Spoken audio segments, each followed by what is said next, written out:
We are called the Midnight Society. Separately, we're very different. We like different things. We live in different parts of the world, and we have different friends. But one thing draws us together: the dark. Each week, we gather around our virtual fires to share our fears and our strange and scary tales. It's what got us together and what keeps bringing us back. This is a warning for all who join us. You are going to leave the comfortable light and step into the world of the supernatural.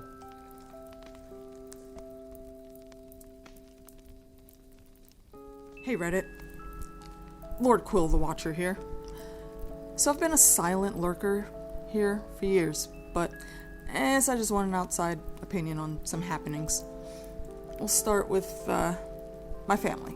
It's pretty big. Growing up, my mom and her siblings often lived together, so me and my cousins are pretty tight-knit. We lived, grew, learned, dealt with any and everything together. We've noticed some things throughout the years, though. Number one, our family's fucking weird, y'all. I swear, if any of us ever wrote a book about the shenanigans of our elder generation, we'd be millionaires. And that's not even factoring in merch or movie and television adaptation deals. But that's not what this post is about. For whatever reason, my family is very heavily touched by the supernatural. To put it into perspective, you could say we shine. If you're up on your Stephen King universe lore, you get the reference. How it started for our parents, I don't know. But for my generation, we kind of figured it out as kids. One of my cousins, we'll call her Lisa, she sees ghosts. Going to school was always the worst for her. Because you know how they say old buildings have memories? Well, I'm pretty sure that shit's real. We never researched the history of our elementary schools. I think because we were too afraid back then, maybe we kind of still are now. But Lisa used to see kids hanging from the ceiling in the hallways. Not just one or two here and there. No. Every hallway. Rows of children hanging from the gallows. And even worse, once they noticed she had the sight, they would try to talk to her. No gracias. Now that I'm thinking about it, actually, Lisa's oldest daughter has that same gift, and she used to see dead kids at school. What the fuck was going on in schools back in the day, y'all? I don't understand these. Oof. One time, I remember one of them was able to actually break out, and it tried to follow us home. I think it managed to hide from Lisa somehow. She couldn't see it, but we all could feel it that day. And let me tell you, when you have bad obio around you, that shit is freaking palpable. It's almost like trying to swallow a super viscous liquid that coats your tongue and sticks to your throat as you're trying to choke it down. It's fucking terrifying. But, I was the eldest, and yeah, I was scared, but I mustered up all of my 8-year-old moxie, and I made my cousins walk in front of me a couple steps on the way home, because the bad feeling was coming from behind us, so I made myself the barrier in between it and them. The one thing I do know, for sure, at that moment, I didn't want that thing getting in our house. It was a cemetery that we always had to walk past on our route home. You would think, sometimes kids are scared of cemeteries when they're that young, but not this one, not for us. I'm pretty sure it was all because our great-granny was buried there. And every time we walked past, Life would always say she saw her at the gate, waving, letting her know that she's still watching over us. If I remember correctly, Granny's tombstone was the 10th one down on the right side. Seeing and hearing spirits isn't my gift, but as soon as I walked through the gate on that day, that changed. felt a hand on my shoulder, and I heard a whisper in my ear.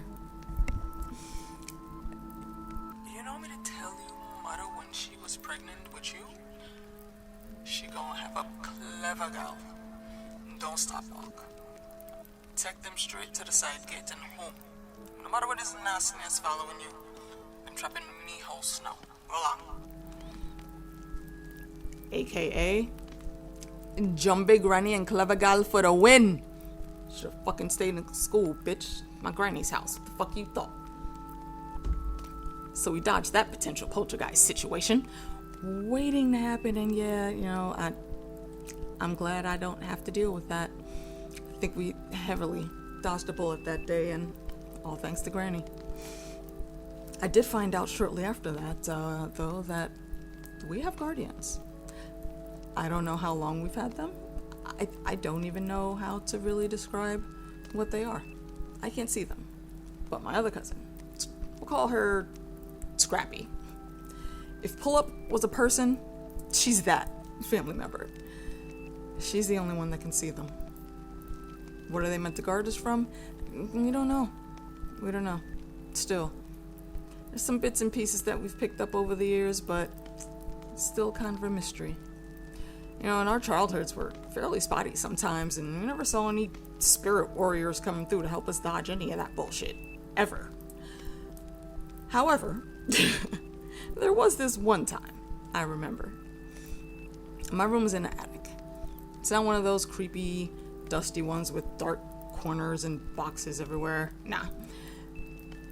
It was fully set, you know.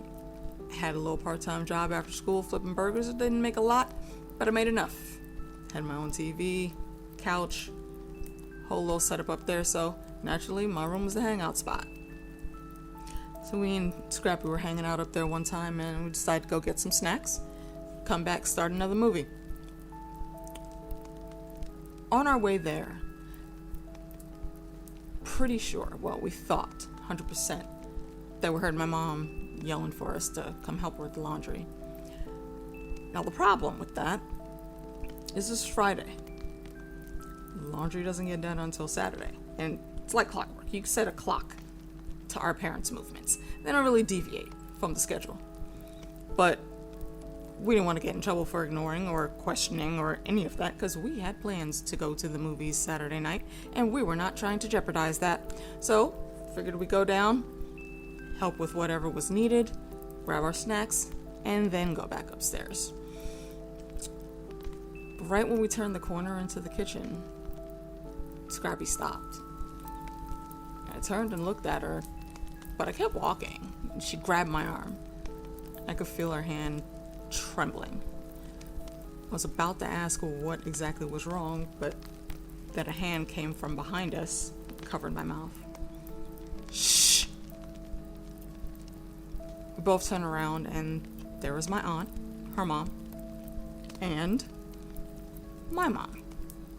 Not in the basement, like we thought, but standing right behind us. The door that was standing open to the basement slammed shut, and my aunt rushed over and looked in a couple drawers until she found what she was looking for. It was a little bushel of something. She lit one end of it and started waving symbols in the air in front of the door. When she was done, she put the bushel on a metal plate and left it sitting right by the door to finish burning out. And then she turned and looked at us. My mom had finally released my face, but I still couldn't talk, because what the actual fuck is happening right now? 1,001 questions were on the tip of my tongue, but I couldn't get any of them out. That was the best Scrappy could muster. My aunt sucked her teeth, and my mom smacked both of us on the back of our heads. Ow! What the hell was that for? Why is it always the two of you? My aunt asks. And we look at each other, we look back at them, look at each other again, like, what do you mean? What are you talking about? What just happened over there with the door? You can't blame us for not being real articulate in that moment, Reddit. I mean, cut us some slack, okay? Some really hinky shit just happened, and we're trying to figure out what the fuck was going on. we were not prepared for these things right now. You know, I think Scrappy got it together a little quicker than I did, because, you know, we were getting the evil eye from our moms, like they were waiting for an explanation for something. So Scrappy beat me to the punch. You were coming downstairs to get some snacks, and we heard Auntie's voice calling us to help with the laundry, so we're gonna go do that, then grab the snacks and go back upstairs, but, She had to pause and clear her throat there, because she really doesn't like any of this supernatural stuff, but we always have to deal with it. She continued. I saw our guardians. Mine was by the stove and signaled for us to stop, so I grabbed Lord Quill and made sure she didn't leave. Her guardian was standing right in front of the door, like it was waiting to see if anything came up. They looked at us again, looked at each other, and we could see there was a silent conversation going on between them. We just didn't know what exactly it was about. Damn near jumped out of her skin a couple seconds later, though, when there was a knock on the other side of that door. Hey! What's going on here? It's another one of our aunts getting home. There's 2 sets of doors in that area. There's our main door that's, you know, around the other side of the house by the front. This is on the side door. And when you come in there, down one side, there's stairs to go right into the basement. And then there's a couple other stairs going another direction. And that takes you up to the door that separates the kitchen and the rest of the house. And there's separate keys for that door. So I remember our aunt had left that key at home. I remember specifically because she had texted one of us and tell us to leave that door open, so she didn't have to, you know, try to wait outside or anything. And my aunt yelled back at her, And go around the front, and turn your back when you come in the house, yeah? It trying to come upstairs. Whole skunt. This is the last thing we heard, and then we heard the door open and shut again. I'm not sure what exactly was going on again still, but me and Scrappy always find it funny when our aunts talk, and you know those old words come out. It's kind of an inside joke with us. Update. 2 weeks later. Well, this blew the fuck up. Holy shit. First things first, my bad. I didn't mean to leave y'all on a cliffhanger for that. Something happened when I was putting that last entry in, and I had to go and give it my full undivided attention. And I kind of forgot to come back and finish up an update for you guys. So, I'm back. Don't worry, I didn't forget about y'all. No, I mean, kind of, but yeah. We're not gonna talk about that. I read through your comments. A lot of them were actually very helpful and informative. Thank you. Shout out to all of my fellow American-raised Caribbean kids out there. Appreciate y'all. So, like I said, something came up before I finished the ending of my first post. So I just want to, you know, we'll collect the aftermath here, and then we'll see what happens after that. So, me, Scrappy, her sister Jill, and another one of our cousins, Shay. We all basically got sat down that Friday night, and well into Saturday morning, you know, got like the biggest information dump of our family history we ever had. Remember when I said we started figuring shit out when we were very young? Yeah, well, we didn't even have half the shit right. And we barely knew even a quarter of the story. We'd heard snippets of convos about our family being cursed over the years. You know, some random person did something to somebody else in the old country and blah blah blah shenanigans, and here we are with random ghost shit all the time. We never really wrapped our heads around everything that we heard, because, you know, when adults are talking, if you're a kid and you're in the room, it's not an invitation for you to join the conversation. You sit there and you pretend like you're not listening, and you shut the hell up. At least that's how it was in our household. So once we learned some of these things, you know, I was still skeptical a bit, because, you know, sometimes bad shit just happens. That's just life. You can't attribute everything to a random curse or black magic or whatever you want to call it. However, though, no. We saw the proof. So, yeah. There's a reason a lot of bad shit has happened around us. Happened to us. And there's also a lot of reasons why we're still here. There's reasons why Lysa can see ghosts. There's reasons Scrappy is hypersensitive to oncoming danger. There's reasons Shay can be in two places at once when she needs to be. There's reasons that when I go to sleep, I can always tell that I'm not just dreaming of another universe that looks like ours. Nah. I know that I'm actually there, in that universe. There's one sentence from that night that always plays over and over again in my mind when I think back to our teen years. The time is right. This summer you're going to GT, you're going to stay with your uncle. Alright, well, we didn't know what the hell that was gonna accomplish, but yeah, sure, whatever. Free trip to the tropics after school. Cool. I could think of worse ways to spend 3 months of not having anything to do. We were stoked. And that summer completely changed our lives and how we view the waking world and the universes around us. What is GT, you might ask? It's short for Georgetown, capital of our home country, Guyana. Our uncle, he basically gave us our own personalized Defense Against the Dark Arts classes.